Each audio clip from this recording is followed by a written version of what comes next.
ಏನ್ ಪೈಪಮ್ಮ ಅದು? ಹುಡುಗರಿಗೆ ಏನಾರು ಬಿದ್ರೆ ತಲೆಗಿಲ್ಲೆ ಡ್ಯಾಮೇಜ್ ಆಗಲ್ಲಮ್ಮ? ಇದೇನಂತ ಗೊತ್ತಾಗ್ತಲ್ಲ. ಇದು ಸಾಲ ಕೊಟ್ಟಡಿನೋ ವಿದ್ಯಾಭ್ಯಾಸ ಮಾಡ್ಲಿಕ್ಕಿರೋದು ಅಥವಾ ಇವ್ರನ್ನ ಸಾಮಾನ್ಗಳನ್ನ ಜೋಡಿಸ್ಕೊಡ್ಲಿಕ್ಕೆ ಮಾಡ್ಕೊಂಡಿರ್ತಕ್ಕಂಥ ಗೋಡನ್ನ? ನಿನ್ನ ಸಾಮಾನ್ಗಳನ್ನ ಇಟ್ಕೊಡ್ಲಿಕ್ಕೆ ಇಲ್ಲಿ ಸ್ಕೂಲ್ ಕೊಟ್ಟಿದಾರ ಇದು? ಇದು ಸ್ಟೂಡೆಂಟ್ಸ್ ಸ್ಟಡಿ ಮಾಡ್ಲಿಕ್ಕೆ ತಾನೇ ಇರೋದು. ನಿಮ್ನ ಇಲ್ಲಿ ಸ್ಟೋರೇಜ್ಗೆ ಕೊಟ್ಟಿರೋದು ಇದು. ನೀವು ಒಂದು ಹೆಣ್ಮಣ್ ಮಕ್ಳಾಗಿ ನೋಡಿ ಈ ತರ ತಪ್ಪಲ್ವೇನಮ್ಮ? ಅಲ್ಲಿ ನೋಡಮ್ಮ, ಅಲ್ಲಿ ಪೈಪ್ ಅಲರ್ಜಿ ಅಲ್ವಮ್ಮ ಮಕ್ಕಳಿಗೆ? ಅದು at least you are also educated. ಏನಮ್ಮ ಇದು ಬೇಸಿಕ್ ಪ್ರಿನ್ಸಿಪಲ್ ಬೇಡವಮ್ಮ? ಅಟ್ಲೀಸ್ಟ್ ಗೈಡ್ ಲೈನ್ಸ್ ಅಂತೂ ಇಲ್ಲ. ಪ್ರಿನ್ಸಿಪಲ್ ಅವರು ಬೇಡವಮ್ಮ? ಅಟ್ಲೀಸ್ಟ್ ಸ್ಟೂಡೆಂಟ್ಸ್ ಹೆಲ್ತ್ ನ ಕಾಪಾಡಬೇಕಾದಂತ ಪ್ರಯಾರಿಟಿ ಅಲ್ಲೇನಮ್ಮ? ಚಾಕ್ ಪೀಸ್ ಎಲ್ಲಮ್ಮ? ಅಲ್ಲ, ನೀವ್ ಹೆಂಗ್ ನಿಂತು ಬರೀತೀರಾ ಇಲ್ಲಿ ಮಕ್ಕಳಿಗೆ? ಏನ್ ಹೇಳ್ಕೊಡ್ತೀರಿ? ಡಸ್ಟರ್ ಎಲ್ಲಮ್ಮ? ಎಚ್ಡಿ ಕೋಟೆ ತಾಲೂಕಿನ ಬಳ್ಳೆಹಾಡಿಯಲ್ಲಿರುವ ಸರ್ಕಾರಿ ಶಾಲಾ ಮಕ್ಕಳು ಶೈಕ್ಷಣಿಕ ಮೂಲಭೂತ ಸೌಕರ್ಯಗಳಿಂದ ವಂಚಿತರಾಗಿದ್ದು, ವಿದ್ಯಾರ್ಥಿಗಳ ಕಷ್ಟಗಳನ್ನ ಕೇಳುವವರು ಯಾರೂ ಇಲ್ಲದಂತಾಗಿದೆ. ಸಿಮೆಂಟ್ ಧೂಳಿನ ನಡುವೆ ಬಡ ಆದಿವಾಸಿ ವಿದ್ಯಾರ್ಥಿಗಳು ಕೂತು ಪಾಠ ಕೇಳುವ ಶೋಚನೀಯ ಸ್ಥಿತಿ ನಿರ್ಮಾಣವಾಗಿದೆ. ಏನ್ ಪೈಪಮ್ಮ ಅದು? ಹುಡುಗರಿಗೆ ಏನಾರು ಬಿದ್ರೆ ತಲೆಗಿಲ್ಲೆ ಡ್ಯಾಮೇಜ್ ಆಗಲ್ಲಮ್ಮ? ಇದೇನಂತ ಗೊತ್ತಾಗ್ತಲ್ಲ. ಇದು ಸಾಲ ಕೊಟ್ಟಡಿನೋ ವಿದ್ಯಾಭ್ಯಾಸ ಮಾಡ್ಲಿಕ್ಕಿರೋದು ಅಥವಾ ಇವ್ರನ್ನ ಸಾಮಾನ್ಗಳನ್ನ ಜೋಡಿಸ್ಕೊಡ್ಲಿಕ್ಕೆ ಮಾಡ್ಕೊಂಡಿರ್ತಕ್ಕಂಥ ಗೋಡನ್ನ? ಏನಪ್ಪ ನಿನ್ನ ಹೆಸರು? ಹೋಯ್, ನಿನ್ನ ಹೆಸರೇನೋ? ಯಾವ ಸ್ಕೂಲ್ನ ನೀನು? ಅಲ್ಲ, ಯಾವ ಸ್ಟ್ಯಾಂಡರ್ಡ್ ಅಪ್ಪ? ಎಷ್ಟನೇ ಕ್ಲಾಸ್ ನೀನು? 4ನೇ ತರಗತಿನಾ? ಎಷ್ಟು ಜನ ಇದ್ದಾರಮ್ಮ ಟೋಟಲ್? 52 ಸ್ಟ್ರೆಂತ್ ಹೇಳಿದ್ರಿ. ಈಚ್ ಕ್ಲಾಸ್ ಅಲ್ಲಿ ಏನ್ ಸ್ಟ್ರೆಂತ್ ಇದೆಯಮ್ಮ? ಇನ್ನು ಈ ವಿಚಾರವನ್ನು ಅರಿತ ರೈತ ಕಲ್ಯಾಣ ಸಂಘದ ರಾಜ್ಯಾಧ್ಯಕ್ಷ ಭೂಮಿಪುತ್ರ ಚಂದನ್ಗೌಡ ಬಳ್ಳೆಹಾಡಿಗೆ ಭೇಟಿ ನೀಡಿ ರೈತರ ಕಲ್ಯಾಣ ಸಂಘದ ಮೂಲಕ ವಿದ್ಯಾರ್ಥಿಗಳಿಗೆ ಅನುಕೂಲವಾಗುವಂತಹ ಸೌಕರ್ಯಗಳನ್ನು ರೂಪಿಸಲು ಭರವಸೆಯ ಬೆಳಕು ಚೆಲ್ಲಿದ್ದಾರೆ. ನಿನ್ನ ಸಾಮಾನ್ಗಳನ್ನ ಇಟ್ಕೊಡ್ಲಿಕ್ಕೆ ಇಲ್ಲಿ ಸ್ಕೂಲ್ ಕೊಟ್ಟಿದಾರ ಇದು? ಇದು ಸ್ಟೂಡೆಂಟ್ಸ್ ಸ್ಟಡಿ ಮಾಡ್ಲಿಕ್ಕೆ ತಾನೇ ಇರೋದು. ನಿಮ್ನ ಇಲ್ಲಿ ಸ್ಟೋರೇಜ್ಗೆ ಕೊಟ್ಟಿರೋದು ಇದು? ತಗೊಳ್ಳಿ ಸರ್, ಇದು ಸಿಮೆಂಟ್ ಮೂಟೆಗಳು ಮತ್ತೆ ಈ ಪೈಪ್ಸ್ ಎಲ್ಲ ತಗೊಳ್ಳಿ. ಕಾಂಟ್ರಾಕ್ಟರ್ ಹೆಸರೇನಮ್ಮ? ಗೊತ್ತೇನಮ್ಮ ನಿಮ್ಗೆ? ಲೋಕೇಶ್ ಅಂತನಾ? ನಂಬರ್ ಏನ್ ಪೈಪಮ್ಮ ಅದು? ಹುಡುಗರಿಗೆ ಏನಾರು ಬಿದ್ರೆ ತಲೆಗಿಲ್ಲೆ ಡ್ಯಾಮೇಜ್ ಆಗಲ್ಲಮ್ಮ?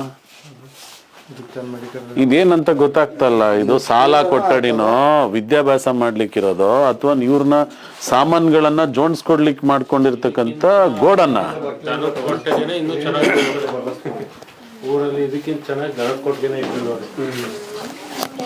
ಏನಪ್ಪ ನಿನ್ನ ಹೆಸರು? ಹೋಯ್, ನಿನ್ನ ಹೆಸರೇನೋ? ಯಾವ ಸ್ಕೂಲ್ನ ನೀನು? ಅಲ್ಲ, ಯಾವ ಸ್ಟ್ಯಾಂಡರ್ಡ್ ಅಪ್ಪ? ಎಷ್ಟನೇ ಕ್ಲಾಸ್ ನೀನು? 4ನೇ ತರಗತಿನಾ? ಎಷ್ಟು ಜನ ಇದ್ದಾರಮ್ಮ ಟೋಟಲ್? 52 ಸ್ಟ್ರೆಂತ್ ಹೇಳಿದ್ರಿ. ಈಚ್ ಕ್ಲಾಸ್ ಅಲ್ಲಿ ಏನ್ ಸ್ಟ್ರೆಂತ್ ಇದೆಯಮ್ಮ? 4th ಅಲ್ಲಿ 11 ಮಕ್ಕಳಿದ್ದಾರೆ ಸರ್. 6th 7th ಅಲ್ಲಿ 7 ಮಕ್ಕಳಿದ್ದಾರೆ. ಈಗ ಅಂದ್ರೆ ನೀವು ಅಪ್ ಟು 1st ಇಂದ ಹಿಡಿದು 7th ವರೆಗೂ ಒಂದೇ ರೂಮ್ ಅಲ್ಲಿ ಒಂದೇ ಹಾಲ್ ಅಲ್ಲಿ ಅವ್ರಿಗೆಲ್ಲರಿಗೂ ಪಾಠ ಮಾಡೋದಾ? ಸಪ್ರೇಟ್ ಇಲ್ವಾ ಇಲ್ಲಿ? ಮತ್ತೆ ಅದೊಂದು ಕ್ಲಾಸ್ ಇನ್ನೊಂದು ರೂಮ್ ಇತ್ತು. ಓಕೆ. ಏನಾಯ್ತು ಅಂತಂದ್ರೆ ಟಿವಿಎಸ್ ಕಂಪನಿ ಅವರು ಏನ್ ಬಂದ್ರು, ಅದನ್ನ ತೆಗೆದ್ಬಿಟ್ಟು ಬೇರೆದ್ ಮಾಡ್ಕೊಡ್ತೀವಿ ಅಂತ ಅದನ್ನ ತೆಗೆದ್ರು. ಇವಾಗ ಅದನ್ನ ರೆಡಿ ಮಾಡ್ತಿದ್ದಾರೆ. ಓಕೆ. ಅಲ್ಲಿ ತನಕ ಇಲ್ಲೇ ಕೂರಿಸಿದ್ವಿ ಸರ್. ಎಷ್ಟು ದಿನದಿಂದ ಕೂರಿಸಿದ್ದೀರಮ್ಮ? ಒಂದು ವೀಕ್ ಆಯ್ತು ಸರ್. 1 ವೀಕಲ್ಲಿ ಅದೆಲ್ಲ ಕಟ್ಬಿಟ್ಟಿದಾರ? ಹಾಗೆ 15 ಡೇಸ್ ಇಂದ. ಎಷ್ಟು ದಿನದಿಂದ ಮಕ್ಕಳಲ್ಲಿ ಕುತ್ಕೋತಿದ್ದೀರಾ ನೀವು? ಎಷ್ಟು ದಿನದಿಂದ ಕುತ್ಕೋತಿದ್ಯಪ್ಪ ಚೇತನ್? ಎಷ್ಟು ದಿನದಿಂದ ಕೂರ್ತಿದ್ದಾರೆ ಇಲ್ಲಿ? ಏನಪ್ಪ, ಎಷ್ಟು ದಿನದಿಂದ ಕುತ್ಕೋತಿದ್ಯಾ ಇಲ್ಲಿ ನೀನು? ಸ್ಟಾರ್ಟಿಂಗ್ ಇಂದ ಇಲ್ಲೇ ಕೂರ್ತಿರತ್ತಾನೆ ನೀವು? ಹೌದೇನಪ್ಪ? ನಿನ್ನ ಹೆಸರೇನಪ್ಪ?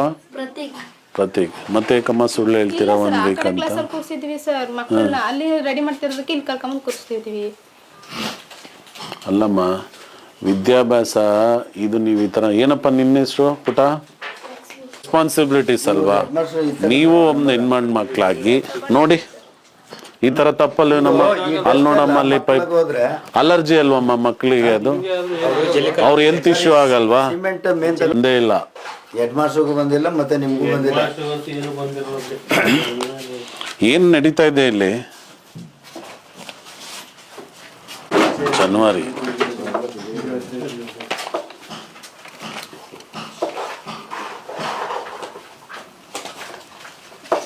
ಫೆಬ್ರವರಿಲಿ ಇವತ್ತು 4th. ಅಟೆಂಡೆನ್ಸೇ ಇಲ್ಲ. 4ನೇ ತಾರೀಕು ಸರ್. ಆಗಲಿ ಮತ್ತು ಅಟೆಂಡೆನ್ಸ್ ಇಲ್ಲಲ್ಲಮ್ಮ. ಆಯಿತು, ಸೆಕೆಂಡ್ ಸ್ಯಾಟರ್ಡೆ ಸಂಡೇ ಫಸ್ಟ್ ಎಲ್ಲಮ್ಮ. ಇದೇನಂತ ತಿಳ್ಕೊಳ್ಳೋದಮ್ಮ? ಇದ್ಯಾವುದಮ್ಮ ಇದು? ಜನವರಿ 20ನ.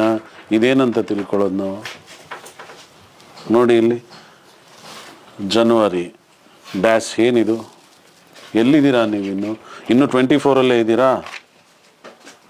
ಹೋಗ್ಲಿ, ಇವತ್ತು 3rd ನೀವೇ ಹೇಳ್ತಿದ್ದೀರಾ. ಓಕೆ, ಸಂಡೇ ಬಿಟ್ಬಿಡಿ. ಸೆಕೆಂಡ್. ಫಸ್ಟ್ ಎಲ್ಲಮ್ಮ? ಮಂಡೇ. ಅಲ್ಲ, ಸ್ಯಾಟರ್ಡೇದೆಲ್ಲಮ್ಮ? ಯಾಕೆ ಹಾಕಿಲ್ಲಮ್ಮ?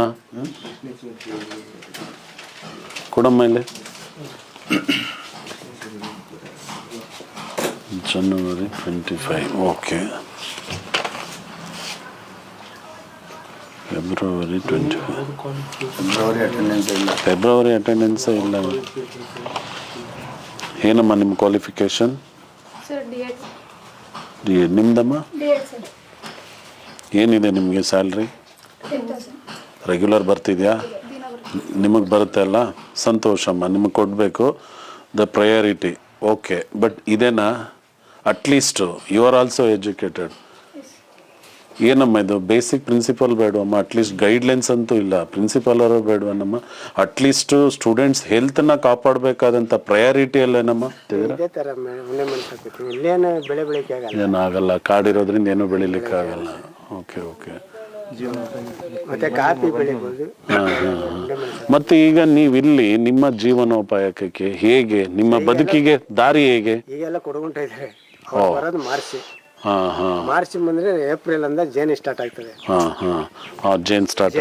ಜೇನ್ ಅಂದ್ರೆ ಒಂದು 4 ತಿಂಗಳು ತೆಗಿತದೆ. ಏಪ್ರಿಲ್ ಆದ್ರೆ ಮೇ, ಜೂನ್, ಜುಲೈ ಇದೆ. ಆಮೇಲೆ ಸರ್ ಮರ್ತ್ ಪಾಚ್ ಅಂತ ಐತೆ, ನಿಮಗೆ ಗೊತ್ತಿರ್ಬೋದು. ಮರ್ತ್ ಪಾಚ್ ಅದು ಸೊಸೈಟಿಗೆ ಅಕ್ಟೋಬರ್, ಸೆಪ್ಟೆಂಬರ್ ಅದಾಗ್ತದೆ. ಈ ತರ ಇಲ್ಲಿ ಉದ್ದೇಶ ಏನು ಸರ್? ಇಲ್ಲಿ ನಾನು ಹೇಳ್ತಾ ಇರೋದು, ಈಗ ನಾವು ಇಷ್ಟು ಜನ ಇದೀವಿ. ಇಷ್ಟು ಜನದಲ್ಲಿ ಪೂರ್ತಿ ತಗೊಳಲ್ಲ. ಫಾರೆಸ್ಟ್ನವರು ಒಂದು ಬೆಂಕಿ ಪೈರ್ಲೈನ್ ಬರ್ತಲ್ಲ, ತಗೊಳಲ್ಲ. ಹಾಗೆ ಏನಾಗ್ತಾ ಇದೆ, ನಮ್ಗೆ ಭಯ. ಈಗ ಇಲ್ಲಿದ್ರೆ ಯಾರು ಒಬ್ಬ ಬೆಂಕಿ ಹರಿಸ್ಬಿಟ್ರೆ ಅವನೇ ಕೇಸ್ ಸುಳ್ಳು ಕೇಸ್ ಹಾಕೋದು. ಈ ತರ ನಡೀತದೆ ಈಗ. ನಿಮ್ಗೂ ತೊಂದರೆ ಕೊಡುವಂಥದ್ದು ಇದೇ. ಇಲ್ಲೇ ಕಳೆದ ಏಪ್ರಿಲ್ 1 ವರ್ಷ ಇದೆ ಅಷ್ಟೇ. ನಮ್ಮ ಹುಡುಗ ಸತ್ತಿದೆ ಬ್ಯಾಕ್ವಾಟ್ರಲ್ಲಿ. ಕೇಸ್ ಹಾಕಿದ್ ನಮ್ಮ ಮೇಲೆ. ಒಬ್ಬ ಗಾರ್ಡ್ ಹೋಗ್ಬಿಟ್ಟು ಅಲ್ಲಿ ಹೋಗಿ ಅದಕ್ಕೆ ಅವ ಓಡೋಗಿ ಬಿದ್ದ. ಇವ ಹೋಗಿದ್ದಕ್ಕೆ ಎದುರಿಸಿದಲ್ಲ, ಹೋಗಿ ಬಿದ್ದು ಬಿಟ್ಟು ಅಲ್ಲೇ ಸ್ಪಾಟ್ ಔಟ್. ನೀವು ಅಣ್ಣ ಬಂದಿರಲ್ಲ, ಇವ್ರು ಗೊತ್ತಲ್ಲ.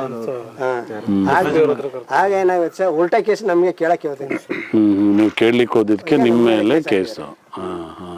ಈ ತರ ನಡೀತದೆ. ಆಕ್ಚುಲಿ ನಿಮ್ಗೂ ಅರಣ್ಯ ಇಲಾಖೆಗೂ ಒಂದು ಬಾಂಧವ್ಯ ಇಲ್ವೇ? ಒಂದು ಬಾಂಧವ್ಯ ಸಂಬಂಧ, ಮಾನವೀಯ ಮೌಲ್ಯ. ಬಾಂಧವ್ಯ ಅಧಿಕಾರಿಗಳ ಬಾಂಧವ್ಯ ಇಲ್ಲಲ್ಲ. ಅಷ್ಟೇ ನಮ್ಮಲ್ಲಿ ಕಾಡು ಒಳಗಡೆ. ಈಗ ನಾನು ಹೇಳ್ತಾರೋ ಉದಾಹರಣೆ, ನಮ್ಮ ತಾತ ಎಲ್ಲ ನಮ್ಮ ತಂದೆಯವರೆಲ್ಲ ಇಟ್ಕೊಂಡಿದ್ರೆ ಇವಕ್ಕೆ ಅರಣ್ಯ ಇಲಾಖೆ ಎತ್ತಿಲ್ಲ. ಆಗ ಮಧ್ಯ ಕಾಡಲ್ಲಿ ಇದ್ದಲ್ಲ, ನಾವು ಎಸ್ಟೇಟ್ ಮಾಡ್ಕೋತಿದ್ದ. ಇವ್ರಿಗೆಲ್ಲ ಕಾಡಿತೈತೆ. ನಮ್ಮ ತಂದೆ ಮತ್ತೆ ತಾತ ಹೇಳಿದ್ರೆ ಕಾಡನ್ನ ಉಳಿಸ್ಕೊಳ್ಳಿ. ನೀವ್ ಎಸ್ಟೇಟ್ ಏನು ಮಾಡಬೇಡಿ, ಕಾಡ್ ಪ್ರಕೃತಿನ ಹಾಗೆ ಉಳಿಸ್ಕೊಳ್ಳಿ. ನಿಮ್ಮ ತಂದೆ ಮತ್ತೆ ತಾತ ಅವ್ರದ್ದು ಮೋಟಿವೇಶನ್ ಇದು. ಅವ್ರು ಹೇಳ್ಕೊಟ್ಟಂತ ಪಾಠ ಇದು, ಕಾಡನ್ನು ಉಳಿಸ್ಬೇಕು ಅಂತ ಹೇಳಿ. ಉಳಿಸ್ಕೊಂಡ್ರೆ ನಿಮ್ಗೆ ಎಲ್ಲ ಆದಾಯ ಐತೆ. ನಿಮಗಷ್ಟೇ ಅಲ್ಲ, ಇಡೀ ಮನುಕುಲಕ್ಕೆಲ್ಲ 84 ಲಕ್ಷ ಜೀವರಾಶಿ ಬಂದ್ಬಿಟ್ಟು ಸರ್. ಈಗ ಹೇಳ್ತಾರೆ ನಮ್ದು ಕಾಡಂತ. ಉಳಿಸಿದ್ ನಮ್ ತಾತ, ಉಳಿಸಿದ್ ನೀವು. ಅದನ್ನ ಕಾಪಾಡ್ಕೊ ಬಂದಿದ್ದು, ರಕ್ಷಣೆ ಮಾಡಿದ್ದು ಮೂಲದಾತರು ನೀವು. ಈಗ ನಾವು ಬಂದ್ಬಿಟ್ಟು ಅರಣ್ಯ ಇಲಾಖೆಯವ್ರು ಇದು ನಮ್ದು ಅಂತ ಹೇಳಿ. ನಮ್ಮವ್ರು ಇದು ಒಂದೇ ಜಾಗ ಅಲ್ಲ, ಇಡೀ ಕಾಡು ಒಳಗಡೆ ಪೂರ್ತಿ ಇದ್ರೆ. ಇವಾಗ್ಲೂ ನಮ್ಮ ಕಾಡು ಒಳಗಡೆ, ಇಲ್ಲೂ ಕಾಡು ಒಳಗಡೆ. ಒಂದು ವಿಚಾರ ಬಂತು. ಈ ತಾಲೂಕು ಆರೋಗ್ಯಾಧಿಕಾರಿ ಇಲ್ಲಿ ಬಂದಿದ್ದಾರೆ. ಬೆಳಗ್ಗೆಯಿಂದ ಅವರು ಆಂಬ್ಯುಲೆನ್ಸ್ ಸಮೇತ ಕಾಯ್ತಾ ಇದ್ದಾರೆ. ಇಲ್ಲಿ ಯಾರೋ ಒಬ್ರು ಗರ್ಭಿಣಿ, ಅವ್ರಿಗೆ ಹೆರಿಗೆ ಸಂದರ್ಭದಲ್ಲಿ ನಾವು ಹಾಸ್ಪಿಟ್ಲಿಗೆ ಕರ್ಕೊಂಡು ಹೋಗ್ತೀವಿ ಅಂತೇಳಿ ಅವರಲ್ಲಿ ಕಾಯ್ತಾ ಇದ್ದಾರೆ. ಬಟ್ ಇಲ್ಲಿ ನಿಮ್ಮ ಜನದವ್ರು ಯಾರು ಇಲ್ಲ, ನಾವು ಬರಲ್ಲ ಅಂತೇಳಿ ಹೇಳ್ತಿದ್ದಾರೆ ಅಂತೇಳಿ ಈಗೊಂದಷ್ಟು ನಮ್ಮ ಜೊತೆ ಡೆಲಿವರಿ ಆಗಿದೆ, ಅದಕ್ಕೆ ನಾವು ಡೆಲಿವರಿ ಆಗಿ ಮನೆ ಡೆಲಿವರಿ